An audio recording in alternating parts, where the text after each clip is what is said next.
Welcome back, friends, and happy snowy February 1st, Monday, here in Washington, D.C. My name is Emma G.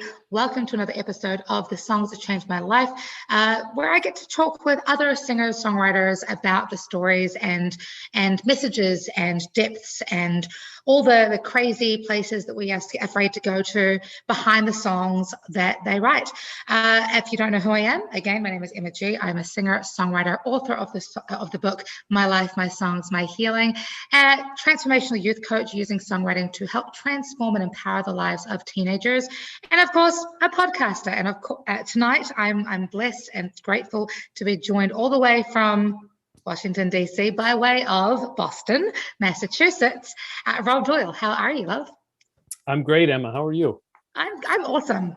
I've had a very fucking busy day, and it's been beautiful. I've just literally finished writing my song a day challenge song for the day, like 5 minutes before this. So I'm like feeling pumped. I'm ready to go. You're energized. We're in there. That's like great. Somewhere. I'm excited. So, but tell me, like, for those of who don't know you, who is Rob Doyle? You obviously play for a band. Black. I always go. I know I'm going to back this up. Black Hole. Boombox. Boombox. 90s. Okay. Black Hole Boombox. There you go. Tell me about you. Tell me about Black Hole Boombox. Tell me about, do you like apples? What's your favorite color? Let's get to know Rob a little bit. Right. So I've lived in DC. I guess almost 19 years now. Moved here quite a while ago, just as I was starting out, and got into playing music when I was in high school, and I've tried over the years to kind of keep that going. So right now I'm part of a really great group called Black Hole Boombox that was started in 2017 as a Queen tribute band. We were called the Crown Jewels back then. And as life progresses and as things change over time, we've had members exit and some members come in, and really the core of the group are the main guys that have really stuck through it, are the ones who are continuing. Even during the pandemic, we have found a way to continue rehearsing, and we actually have rehearsals twice a week still, over the internet.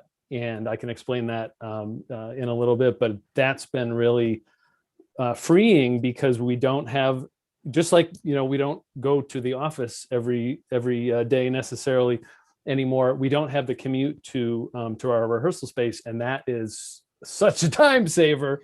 So we can fit in these rehearsals during the week. And I just said this to our drummer the other day. We finish. I have a day job, and so I finish that, and I'm drained. I do a lot of talking during the day. I'm not an extrovert. I lead this team of people doing lots of different technical stuff, and sometimes things get a little heavy, and everybody on the team's great, but at the end of the day, you're just wiped. And when we have rehearsals, which sometimes are like, hey, 15 minutes, from 15 minutes from now, we've got to jump on, and I've got to give my 110% so that we can get on and play.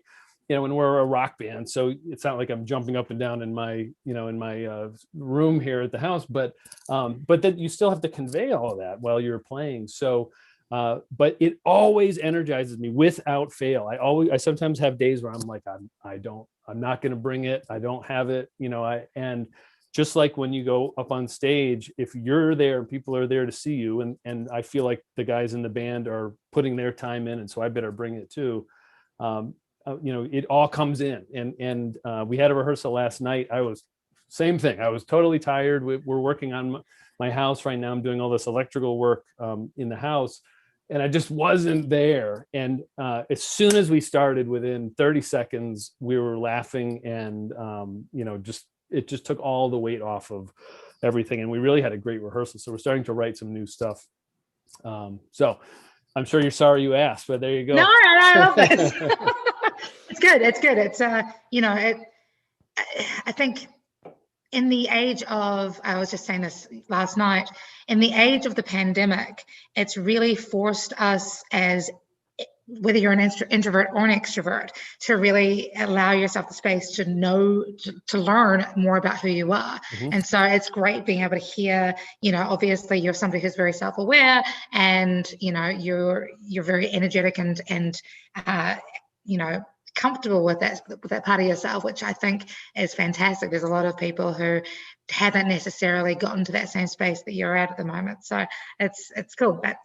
I love the energy. I love it. It's hard to be, standing in for Freddie Mercury. Not nearly as well, mind you, but that's the role. You're just missing the teeth. You're just missing the teeth. That's why.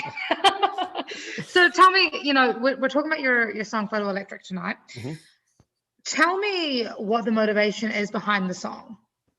So Black Hole Boombox, we started off kind of as that Queen tribute act, and so we were going for that sound when we were first starting to write stuff. But I don't write songs like Brian May and Freddie Mercury, so we were trying to put together. We were a 6-piece at the time, and trying to put together, a rock sound. Somebody else was playing guitar at the time. We had a different keyboard player. And trying to put together that sound, but still be true to kind of who we were as people, and bringing the different influences of all these different, we had somebody who's classically trained as a pianist and a literal choral opera singer, who was also singing lead with me. And, these two guys have been kind of in the depths of the DC scene for quite a while, playing the rhythm section, and mixing all those two things, all those multiple things together. We have this very interesting sound, but I'm still come from scary movies and science fiction and stuff like that. And so the lyrics would kind of not necessarily go in the direction that you might think. And we were working all that out. Anyway, so the first bunch of songs that we put together were very esoteric and a sort of a I don't know, free jazz almost, and were unusual song structures. So Photoelectric was my sitting down and saying, okay, we've done a bunch of rehearsals, here's who the band is, this person, this person, this person, this person. How do we put all those things together into a slightly more compact package that reflects, and I'm just talking about the music right now, that reflects kind of everybody's influence. So when you hear the song, you'll hear some piano arpeggios, you'll hear some, rock and roll guitar, you'll hear some, kind of 80s synth is a lot of the part of my writing style. And not so much on the vocal side in this particular case, but that was where we were going. So big choruses, and over time the song evolved. The motivation behind the lyrics, though, I was looking through these this like the dictionary or encyclopedia of different sort of scientific terms, just because I was. You still have encyclopedias? What's going on? I'm sure it was online. So the encyclopedia is holding up my laptop right now, so I can see you. Nice. So I was looking through all these terms and writing down, just as you do sometimes, like, what's a cool band name, what's a cool song title, and I came up with I don't know, 10 or 15 or whatever terms, and Photoelectric was the one that jumped out because it just had this feeling to it that I really, really liked. I connected to it, just that term. And not to get too into it, but the song, that term means it's this idea where you have particles from the sun that are reaching out into space. And I thought, okay, well, that's kind of a cool concept, right? It's kind of empowering, like. Yeah. So go ahead now. Exactly. So it's like this, this adventure you're about to go on, and that's kind of how I thought of it. I love that. And so, well, then I went, oh shit, I have to make this mean something. So I started going through, like, okay, if I'm a particle and I'm jumping off of the sun, and of course, like, that went nowhere because it didn't mean anything. So then I sat down and said, okay, I have to write something that's truly meaningful, that actually means something. So if I'm talking about going on this big journey, from the sun or from wherever, what's the closest thing in my life that represents? And the immediately only possible answer was my relationship with my wife, because she and I came from, different places in our lives. At the time, we had both been in previous relationships and been married, and that, hadn't worked out for either of us. And I've told a lot of our friends the story. The first time I ever met her in person, I felt like I had this invisible hand pushing me towards her. Like I physically felt it.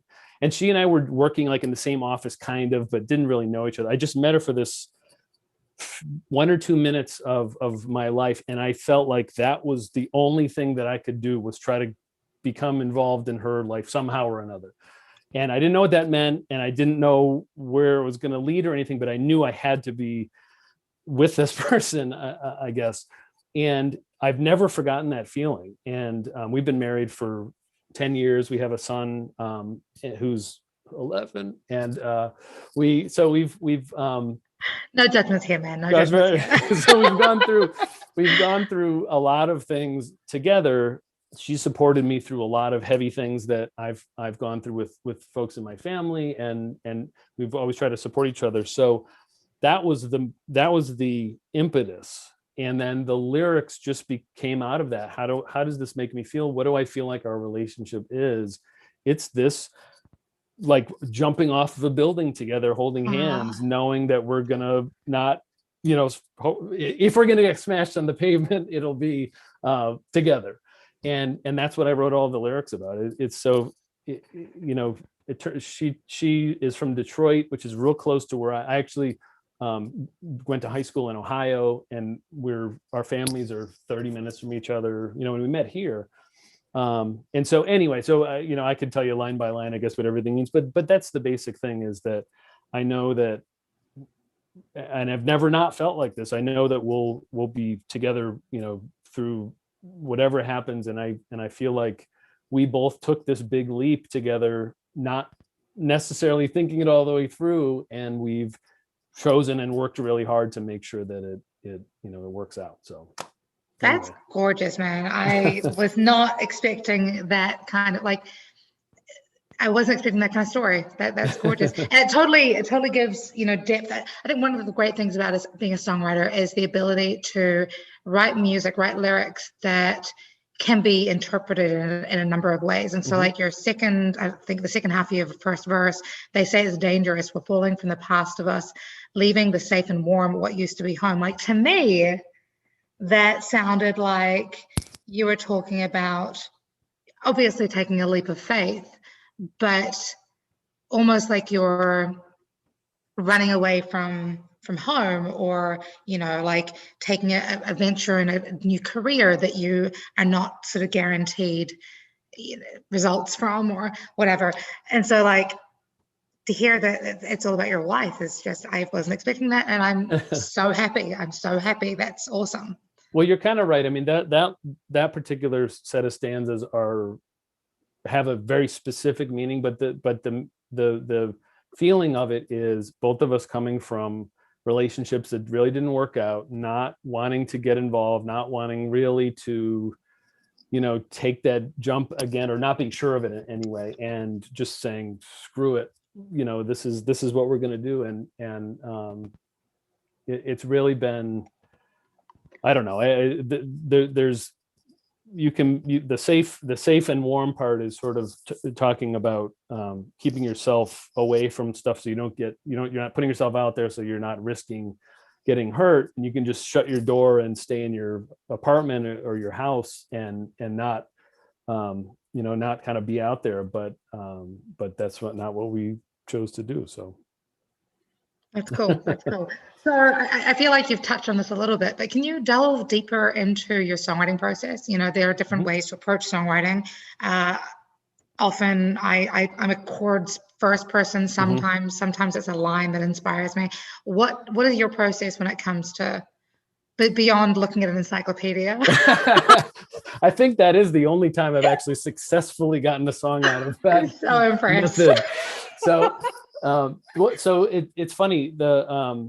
When I was in high school, I played in all, I'm sure it's hard to tell, but I was into like all heavy metal and stuff. And so everything was the guitar. But I didn't really know how to play guitar very well.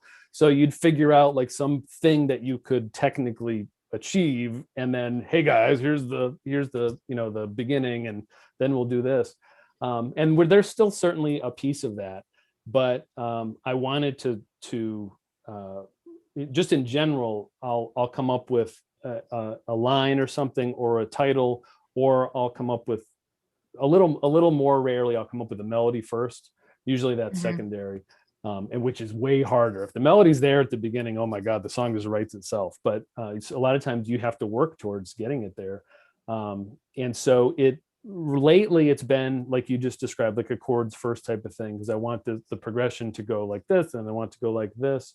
We're actually working on something right now which is super rhythmically complex. It's in odd times and stuff, and there's not a lot of room for melody.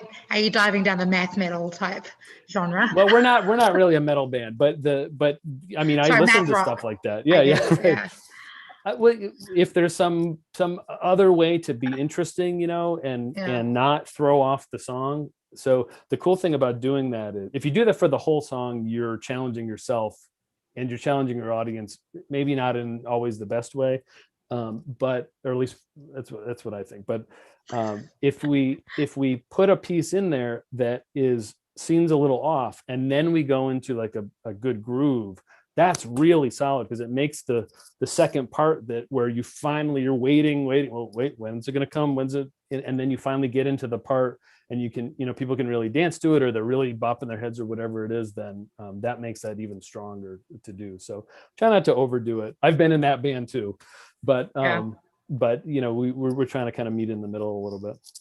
First of all, I just want to say you totally look like more of a ludicrous man than a metal thing. No, it's funny because I used to be very heavily involved in the heavy metal scene of New Zealand back when I was, still in New Zealand. Oh, so no, I hear you. Yeah, I used to, I've seen Iron Maiden twice, and I used to be in a hard rock band, and used to, been to see Immortal and Dio and Kiss and Alice Cooper and all that sort of stuff. So I'm picking up what you're putting down. Do not worry. And fun fact, I'm sure you knew that. What's his name? The lead singer from Iron Maiden is also operatically trained. So Bruce Dickinson. Yeah. Bruce, thank you. I always want to call him Rob for some reason. Maybe that's because of you. I don't know. Anywho, okay. So we've written this gorgeous song about your wife and about taking that leap of faith together. Was there like a breakthrough emotionally or even relationship wise that you found came as a result of writing this? Has she heard the song? She's heard the song numerous times. It's always an awkward feeling. I still remember the first time I brought home any song. The first time you bring home any new thing to somebody who's not necessarily part of the band. Right. The reaction is either, oh, it's pretty good, or huh, or wow, that's really good. And so it took me a little while to get a good recorded version of the song, but once we did that, it was a pretty good reaction. And I think she knows that the song's about her, but I have never expressed it quite in the way I just did. I mean, those are all the feelings from it. It's funny. I remember writing those lines and how I felt, and that was what I was really reaching for. So I don't think I've ever actually told her in person to that level. But, really? Well, okay, that's interesting. Do you think she knows that, hey? Yeah, I mean, I told her that it was about her, but I don't know if she made sense of it in the same way. So I'll be doing that as soon as I get off. This is music therapy 101. Come on, Rob, talk to me. I'm happy to talk about this, or broadcast over the internet, but actually one-on-one when you're having the reaction right there is a little more daunting. So I totally hear you. I tell people all the time that music is my love language, right? And no, literally, I will not talk to you. I will write songs about. No, I'm kidding. But it's a struggle. So, have you received any feedback from your fans, your friends, your family about this particular song? Yeah, I think this is definitely our one of our more accessible songs, and so it always goes over pretty well. We actually started recording an album, I'm embarrassed to say this, in 2019, not quite 2 years ago, but because we had changes in personnel in the band, and then of course COVID, it's been a lot more difficult to get through. So the version that I sent you is actually a live, it is truly live from a recording we did in, I think, April or something of 2020, where we recorded it live one by one. It wasn't all together. We said, all of us had family, so we're trying to be careful. So, okay, we'll meet at the space. We'll record in front of a green screen. We'll record each of our parts, to a backing track, which I put together before we started. And so it's actually a live performance that we did for a benefit back in April. It was called the Rhode Island. It was actually called Porch Fest, and it's to benefit the Rhode Island area neighborhood. So we did a whole concert, like live stream, basically, of that, put together from those sessions. And I took the footage and the audio from that to put together this kind of working version. There are some changes from what we did on the record, and but it's sort of the more fresh version of the song, even though I want to change the mix a little bit still, but we're working up to it. We're always trying to better ourselves. I love that. And I love the Porch Fests. I've been involved with several Porch Fests around DC, the DMV area, for the last, several years. They're just great. It's a great opportunity. A great way to connect with the community as well. Mm-hmm. That's what music's all about, after all. That's right. Cool. So is there anything like specifically that you feel has made this your life-changing song? Yeah, because, well, so I when you asked me this question initially, I came at it from maybe a little bit of a different angle. This song is about my life changing. It's not that we have all of a sudden, found fame and fortune as a result of it being released, but it is, like I said, our most accessible song. And it in another way, it's become a song that really cemented the band together. So we started recording it as a group. Some of the folks, we had two people who moved on. One of them moved to Thailand, I think, and the other one just had work that was getting in the way, and another person decided, that they needed to do something else. So I took on the songwriting and the keyboard playing and the guitar playing. And so our live shows are really interesting, by the way. There's a lot of dancing around unintentionally to hit that foot pedal or to jump over here to the keyboard or whatever. But I do play it live. And so the guys who have remained in the band, it is all guys anymore. We used to have a great female singer and a great keyboard player. But we've really kind of cemented our move forward. And we had a moment where, as many bands do, where, people are starting to look for the door. So what do we do, guys? And we had kind of we're in this for the long haul discussion. And that conversation made me want to do more and more and more and more. And so we've come out with a lot of new stuff as a result of that. And that was kind of around the time that I wrote this song.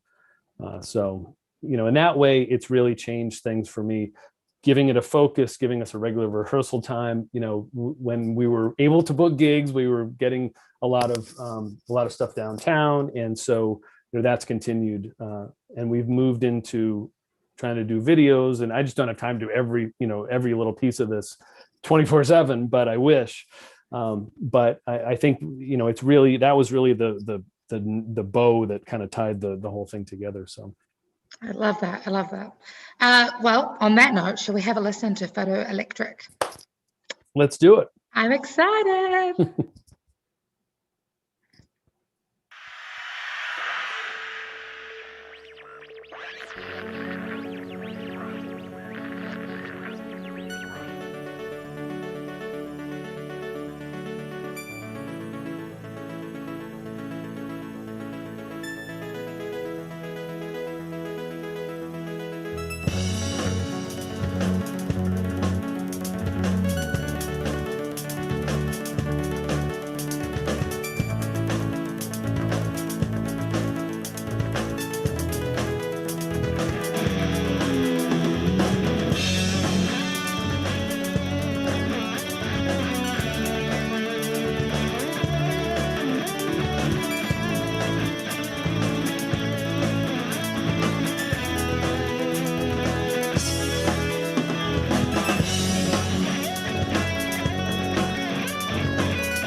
It's all I see when your eyes tonight.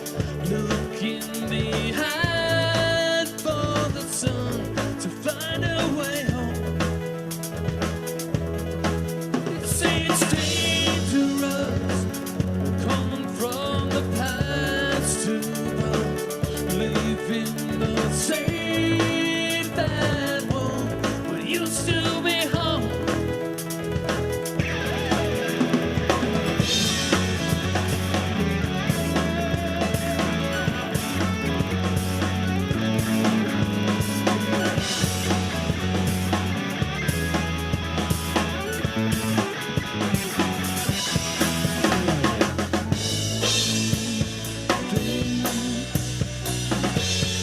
In my mind, too far ahead. I'm racing to catch put your destination.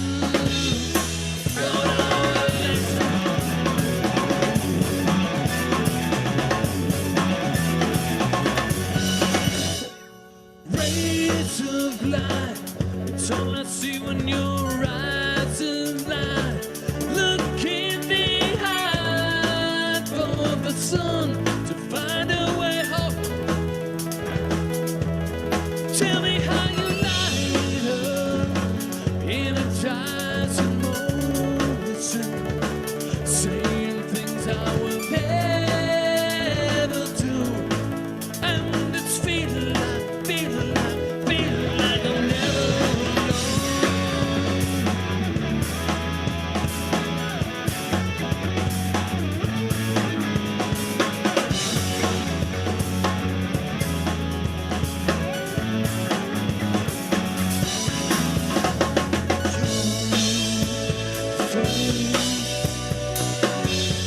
In my mind,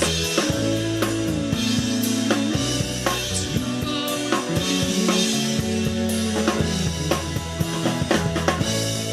I'm racing to catch but your destination is not a lecture.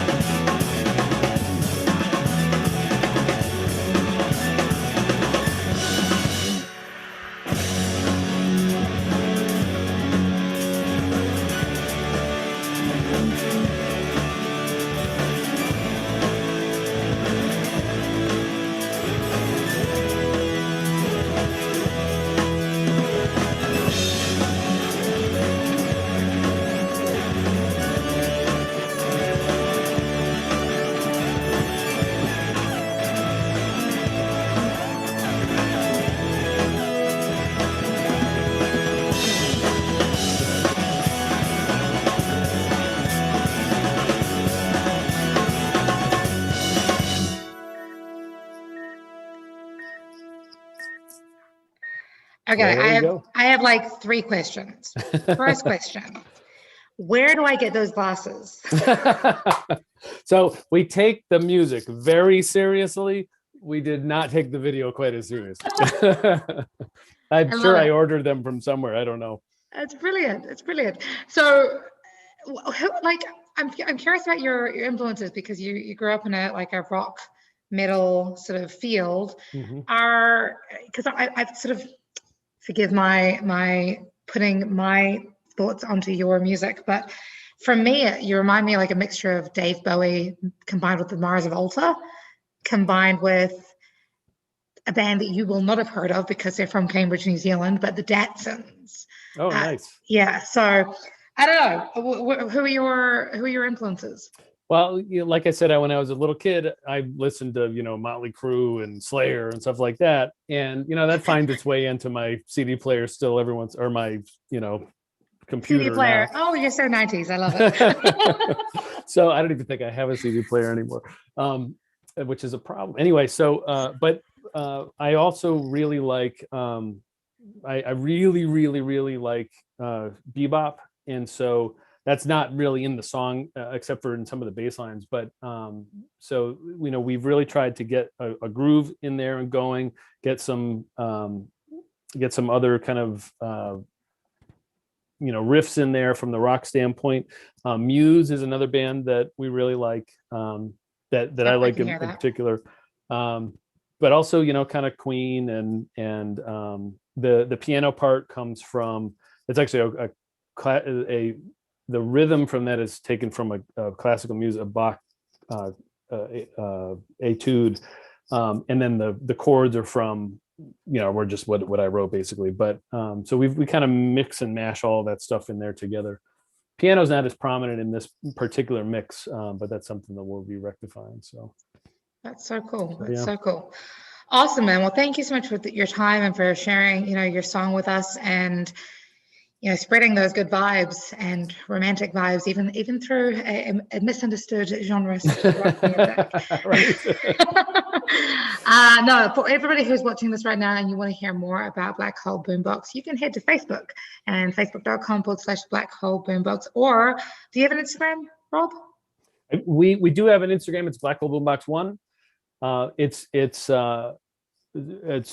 something that we're starting to move into. So, and I do want to say also, we are doing collaborations with other groups in the DC area. So if you want to do something, I've been writing songs for people in other bands with the intention that we can jam together on them, and we've had some good responses from that. So just a way to keep things going, you know, any genre, I've taken it as a challenge to try to write in the style of some of the other groups.